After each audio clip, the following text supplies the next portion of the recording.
it is understandable that the United States and its allies and partners are looking to not only punish, but potentially weaken Russia for the long term, both militarily and economically.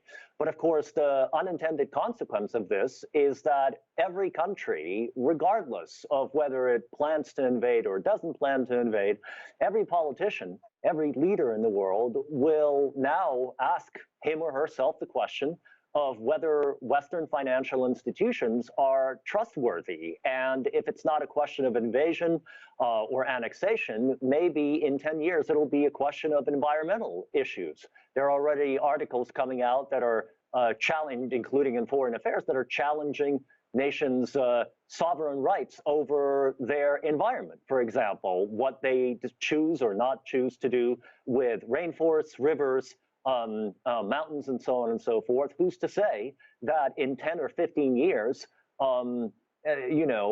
countries' deposits won't be temporarily or partially frozen in exchange for their changing their attitude towards their domestic environmental policies. That's just one example. It could be anything else.